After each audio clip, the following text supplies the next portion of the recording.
Okay guys, so here are the wheels I took off. Holy mollies.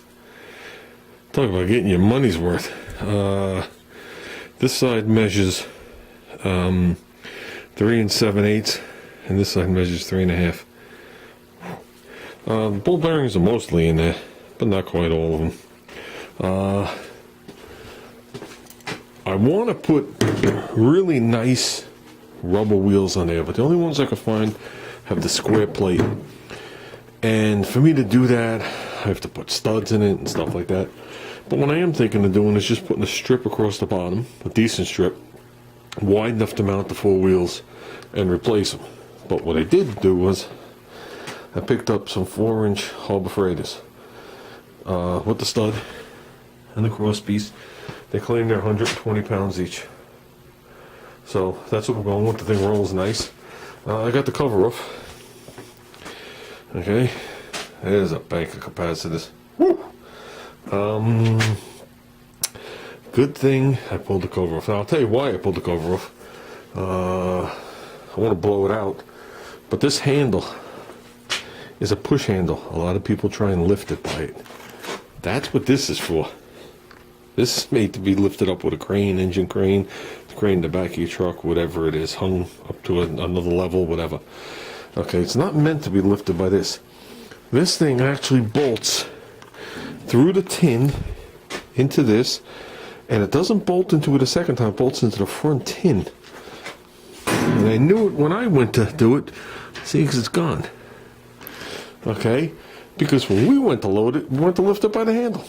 Just like the people obviously before us did. So basically what we're going to do is we're going to come in here with another plate on the bottom of it, or maybe about that long, maybe a hair bit wider.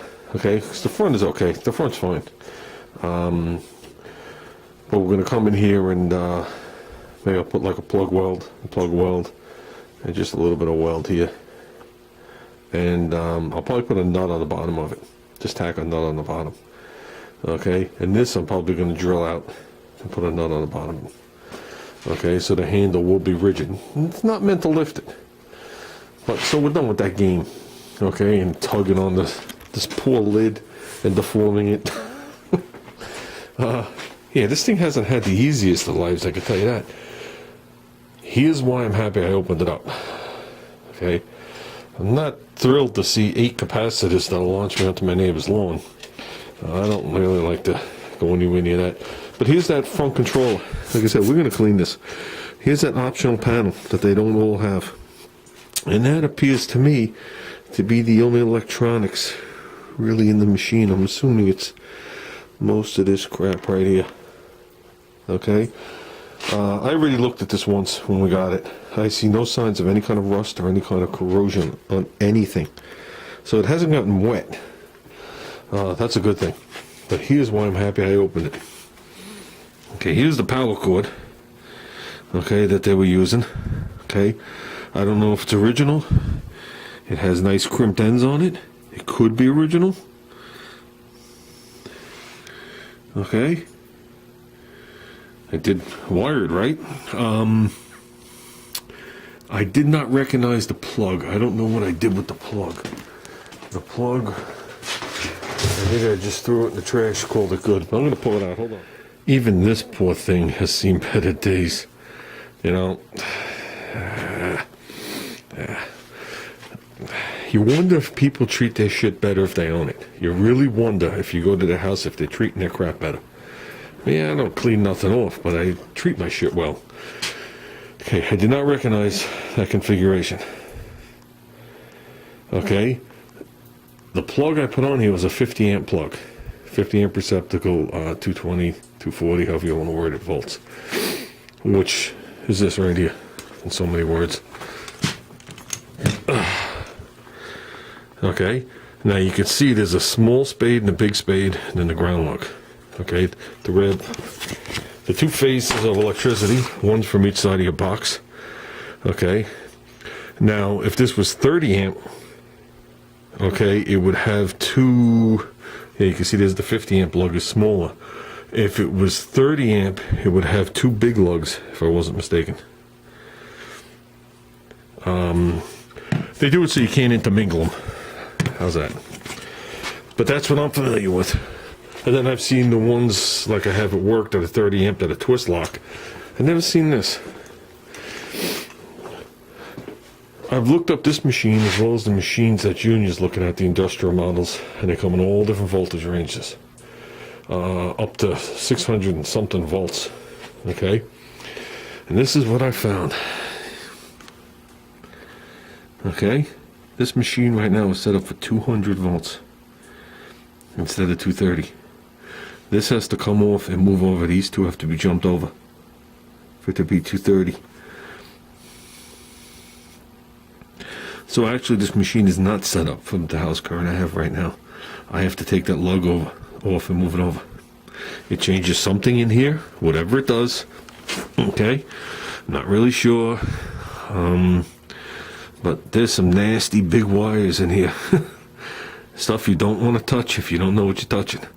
And especially if this capacitor is involved. Okay, in case they're charged. But whatever. So to get back to what we're talking about, I gotta switch that. I just want to take this thing outside and blow it off. I'm obviously not going to hose it off, just to get some of the dust out of it. And we're going to take care of that top piece. And not much more. There's not much more that needs. This thing rolls nice with the new wheels. Now it rolls.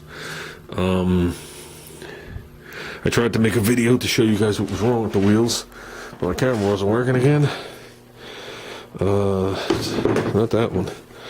This one you can see. See the shiner right here? You can see it was dragging. Pushed over, whatever it was. These studs, this is only a 3/8 stud. Of course, the Harbor Freight wheels didn't come with nuts. And I didn't know what size it was. I knew it was bigger than 3/8. So I had to run across the street to Ace Hardware, and believe it or not, it's half 20, okay, which is fine thread. So I grabbed 2 lock nuts because the tops of those wheels right here, just like this one, but this one's very thin, has a nut to grab it. The nut, the height of the nut is thinner than my wrench. So you can't put the lock nuts on unless I grind a wrench. And I'm not grinding a wrench.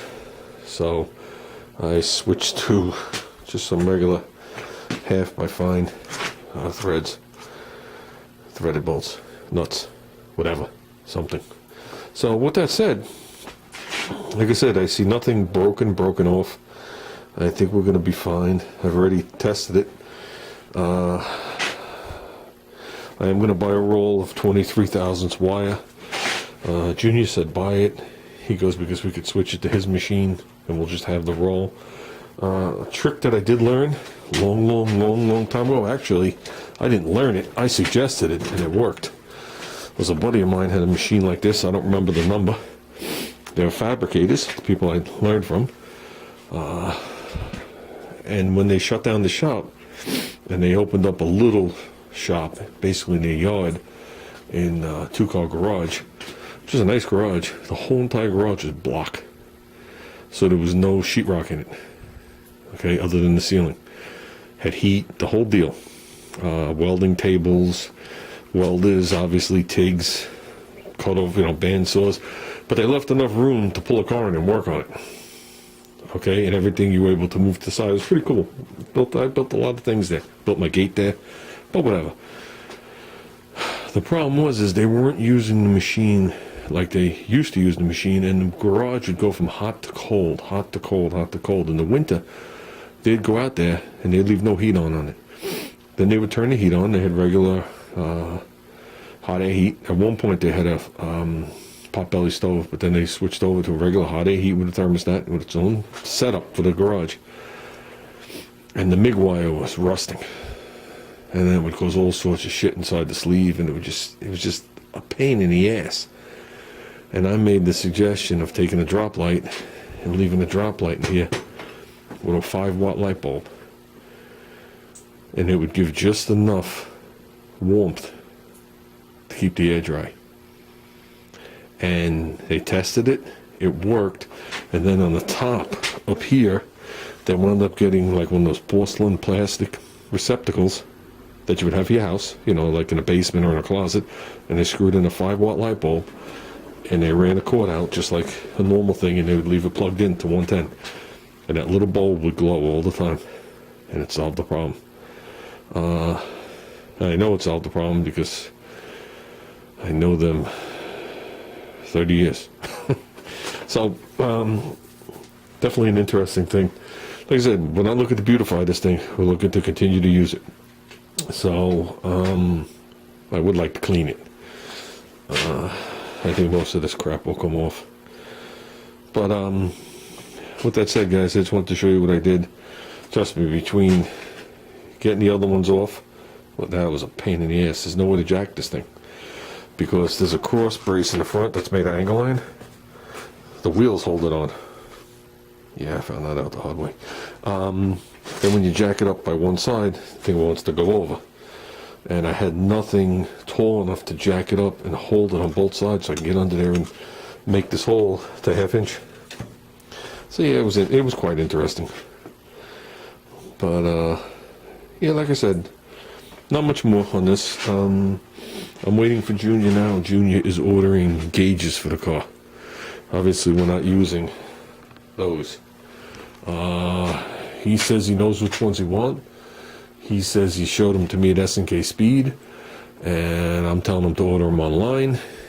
And that means we have to take a trip back to S&K Speed so he can get the numbers and make sure it's exactly what he wants. I told him, I said, if I'm going to go through the trouble of running this wire in, why don't I just do the couple of gauges and be done? Why go in there, wire, come back out, go back in there and wire? I mean, I have all the sills off, parts of the lower dash off, I have crap off everywhere. I could lift the carpet, parts of the carpet are peeled back because of the steering column when I was doing all that. So I might as well just run wire in there, just run a nice hot in there, a nice ground in there, and just use nice little junction blocks and come off and be done with it. And just whatever. I told him, I said minimum oil pressure, water temperature. I said that's it. I said if you want to get a voltmeter, you can. I said that's completely up to you. I said that's optional.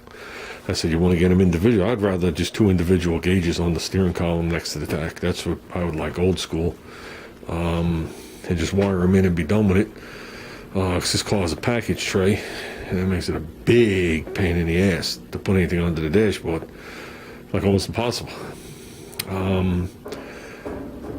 So I'm leaving that up to him, so we'll take care of that during the week. We ordered a ground clamp for this. The wire and everything's all over there now. So I got a ground clamp coming, because that thing's just so hacked and butchered. And I got a new, Junior got me a regulator. Okay. There's nothing wrong with the one on here, but he got me one. And eventually we're just going to need the gun. The gun that's on this thing isn't that great. It's actually not from this machine, it's from another machine. The one that came with this machine was worse. So I guess that's it, guys. I'm going to leave this thing open.